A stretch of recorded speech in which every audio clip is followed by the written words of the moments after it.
Hello. I'm missing a clicker. I don't suppose anyone knows where that bugger is. Does anything look like we could click it? Oh, look at that. Let me press those buttons. There we are. Thank you so much. This is the panel that has everything. There we are. So, yes, the graveyard slot. I'm so sorry. Livestock Production and Human Rights was the title that Joyce very kindly gave to me while in the process of inviting me here. And thank you, Joyce, for the opportunity to talk about this, and for the compassion, and everyone for bringing me here. The trouble is, in this graveyard slot, it gets a little hard to talk about the sorts of things that this topic demands. You know, I mean, the standard format would be, I show you a graph of bad things, and you can see that they're getting much worse. And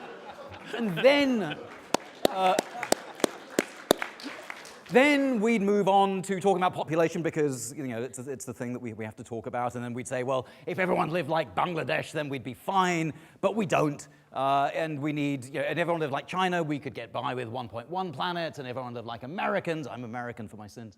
Then we would have 4.1 planets required, and United Arab Emirates. And so what do we do about that? Then we come to the difficult part, where we point out that actually there's a history to this sort of thing, and we could point to things like cumulative CO2 emissions and say, well, you know, it's Britain and Europe and North America, and China's a strange exception in this, that is responsible for the problems, but most of the world is going to suffer the consequences of the actions of the global north, and so we should have reparations. And if we're interested in population, really the thing to do is to make sure that the poorest people are made wealthy as quickly as possible in order for them to have the kinds of lifestyle that we have. Thank you very much indeed. So the trouble is that sort of skirts over some of the difficult bits. Like, all right, well, what happens when everyone consumes as much as we do? How is that okay? And what is it that actually has to happen in order for this magical world to obtain? And so rather than talk about livestock and human rights per se, I want to make it a little bit more specific, drawing on something that Catherine mentioned earlier on today, and Duncan indeed. And so I'm going to modify the title slightly and talk about how the chicken came home to roost. Now, as Catherine mentioned, you know, if we're thinking about the sort of stratigraphic markers, the things that will be part of the fossil record, then certainly atomic tests and atomic blasts will be things that, if there is future civilization after our species, they'll be able to read that off the fossil record. They'll be able to see the plastic in the ocean, and they'll be able to see these. I mean, well, this is Archaeopteryx, but you know, they'll be able to see chicken bones fossilized, because this is the world's most popular bird. There may be 12 billion of them around at the moment, but every year we go through 50 billion. And so it's fairly clear that a marker of our time is going to be the trillions of chicken bones that are laid down that are a sign that humans were here. Now, we can see what's driving that in part. I mean, if you look at sort of chicken consumption in the United States, it's sort of flat for a while. You can see it here, and then after the war, it shoots up. And that's precisely because of the explosion in industrial farming that happens after the Second World War, and which has been exported planet-wide. Now, if we look at world poultry consumption, we see that this is another one of those graphs of things going up and getting worse. But we're now at about 14 kilos of chicken per person per year, planetary, and that's a planet-wide number. And I want to explain what's behind this using the idea of cheap things. Earlier on, we were talking about cheap food. I want to suggest that there are, in fact, 7 cheap things that are worth keeping an eye out for. And perhaps the most subtle of them is the idea of cheap nature. That the world is out there for humans to do with as we will, as Carl mentioned earlier on. That there are species like the red jungle fowl here, the sort of the proto-chicken, that we can take and mine its genetic material and turn into something that's so vast that its breasts are so large that it can't even pick itself up. At the same time that we can treat the rest of the planet like a large rubbish bin, and discard the bits of nature that aren't particularly profitable, so that we can have now 50% of native species extinct of chicken. And meantime, of course, we have the 50 billion of the ones that we pay for, the ones that we'd like being our signature in the fossil record. So cheap nature, it's about an attitude between humans and the rest of the natural world that allows us to take it for free or for very little. But also, the chicken doesn't become a McNugget by itself. It requires labor, it requires work. And in the United States, and I'll talk a lot about the United States because in many ways industrial farming is invented there, right? Industrial farming through the 1800s happens in the United States. The stockyards of Chicago are the sort of epicenter of the invention of mass production of meat.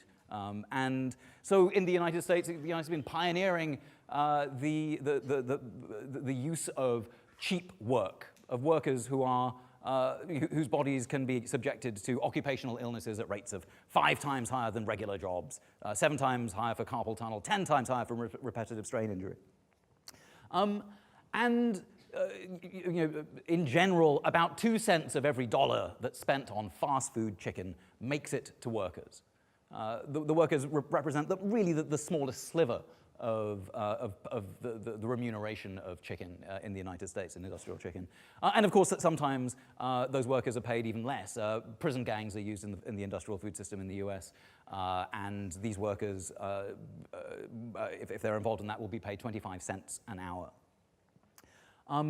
Now, the cheap work isn't the only. The cheap work isn't only part of the chicken business. It's actually part of the food business. If you were to peruse the rather boring list that the Bureau of Labor Statistics has about how much people get paid in the United States, what you'd see is over here.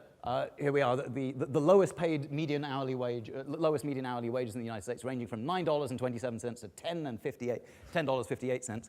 The ones that are highlighted are food system jobs. These are jobs in the food system that go from being wait staff to pot washers to being cooks to obviously being part of workers in nurseries and greenhouses and farm workers and laborers and non-farm animal caretakers as well. So we've got, the food system is premised on the idea of people working very cheaply. And it's not just in the United States that this happens. A report was released by the International Labour Organization recently saying that there are 40 million slaves, people working in conditions of modern-day slavery. 40 million people. So 5.4 victims of modern slavery for every 1,000 people in the world in 2016. And 71% of them were women. Why? Well, if you look at the sorts of jobs that people are involved in when they are in forced labor and slavery, then certainly agriculture accounts for 11%. But the largest part is domestic work, care work. And how is that linked to our story about chicken? Well, when the bodies of workers are spat out of the assembly line, who takes care of them? In the United States, we don't really have health care that's worth a damn. So cheap care is a prerequisite to the idea and the functioning of the modern economy.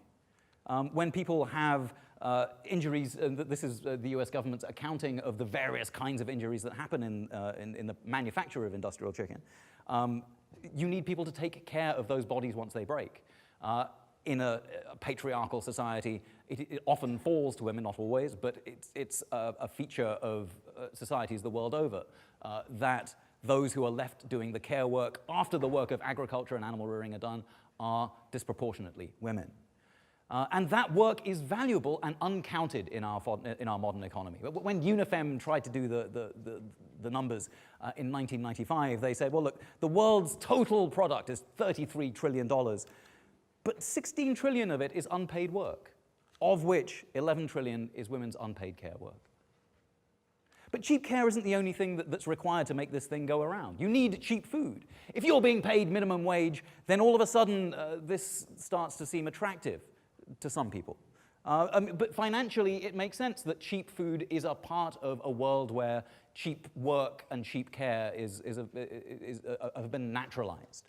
And so all of a sudden, this isn't just America, this is an incredibly wonky graph. But basically the idea here, and this is from the Overseas Development Institute, they published this a couple of years ago. But the idea is that when you look at this sort of green bit here, the fruit and vegetables, they have become far more expensive than pretty much anything else. Processed food obviously becoming cheaper.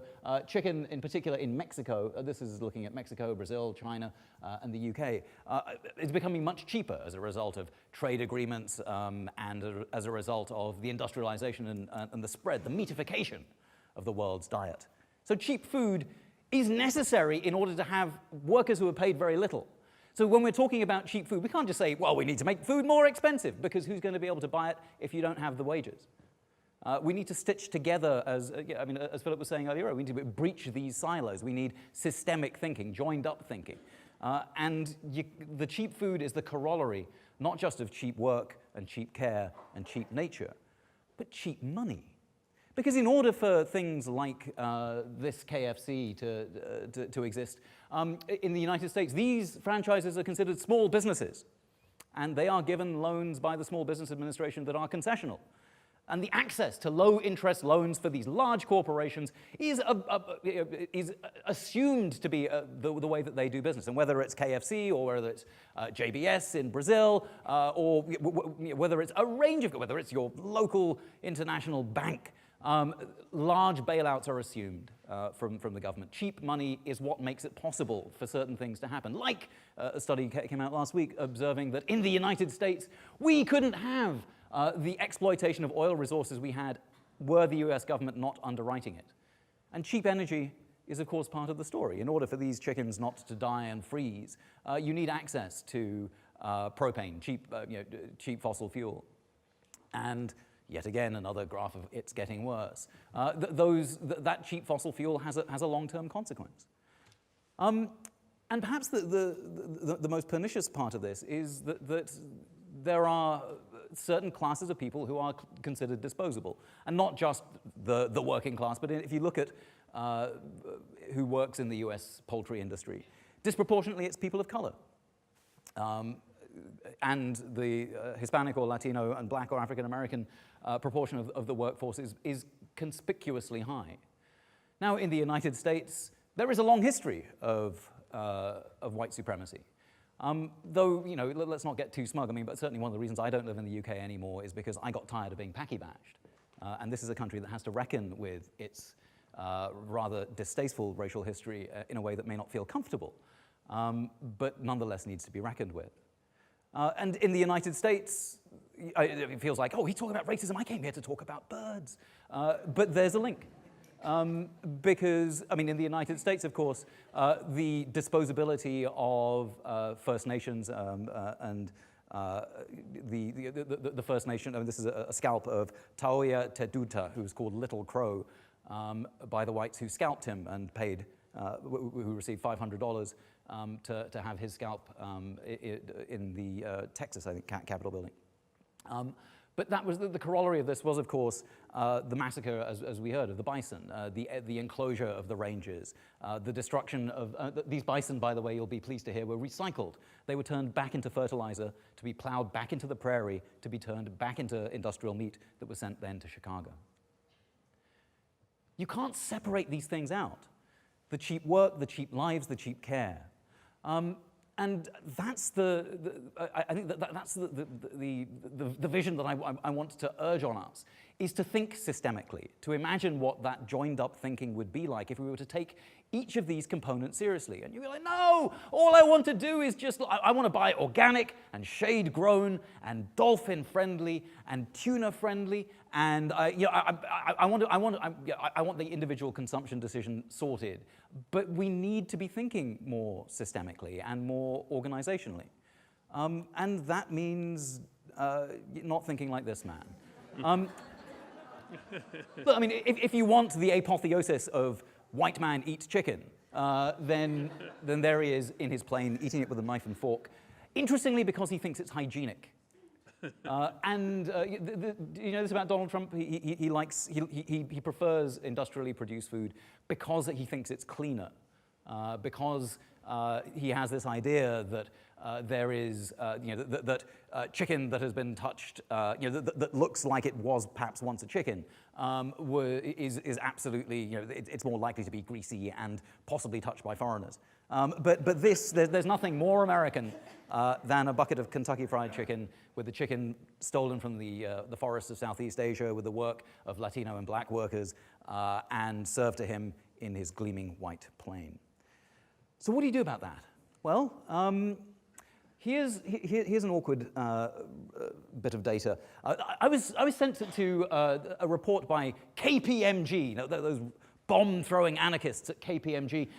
They, in 2012, came out with a report called Expect the Unexpected, Building Business Value in a Changing World. And what they did was, using some fairly conservative assumptions, said, look, let's look at the output of every industry, the earnings before interest, taxes, depreciation, and amortization, the big revenue number.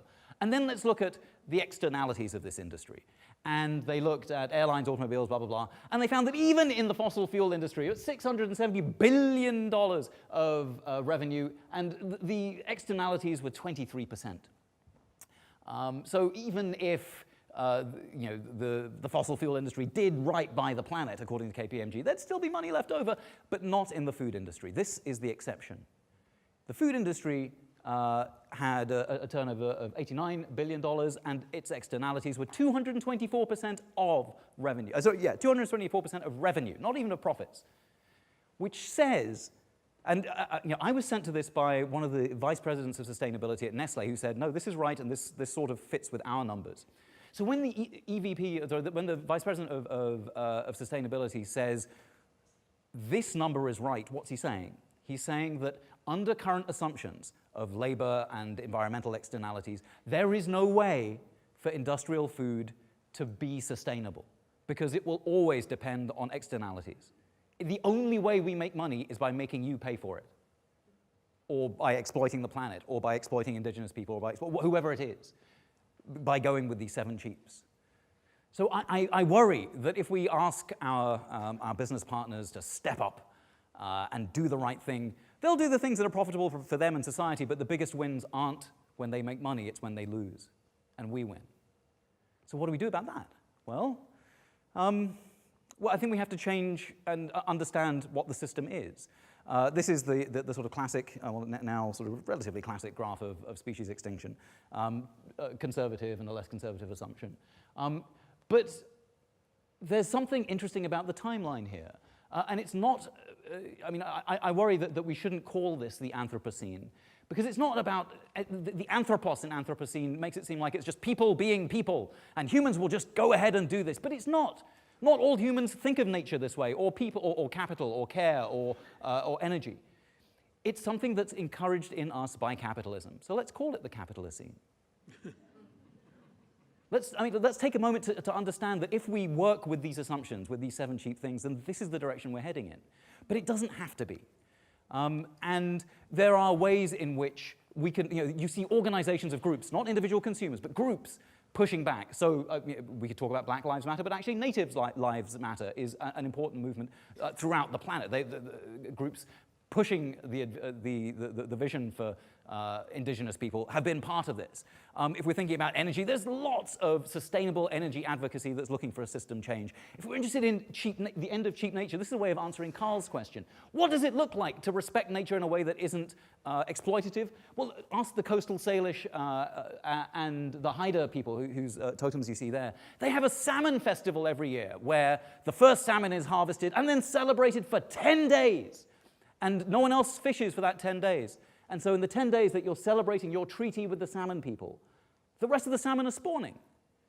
And there's a relationship between you and the salmon that's about recognizing your dependence on this animal, but then letting it flourish and building into your society a relationship that's not about exploitation, but about treaty and exchange. That's a very different way of thinking about nature than we have at the moment, but we have those examples. The United States has 500 nations in it, with many of these kinds of examples. When it comes to work, we can imagine not being subject to bosses, but working ourselves. When it comes to care, unionizing care work is, again, a feature that's happening around the world. And when it comes to cheap money, again, this idea of reparations that I started off with, I think that's an idea we need to talk about in order that the poorest people in the world get to have their, get to be able to overcome this population hump. So in conclusion, what I wanted to say is, I mean, if we're going to tackle cheap food, the answer to cheap food is here. And I have a great deal of faith that the kinds of conversations we can start here will be the ones that will lead us away from these 7 cheap things. Thank you.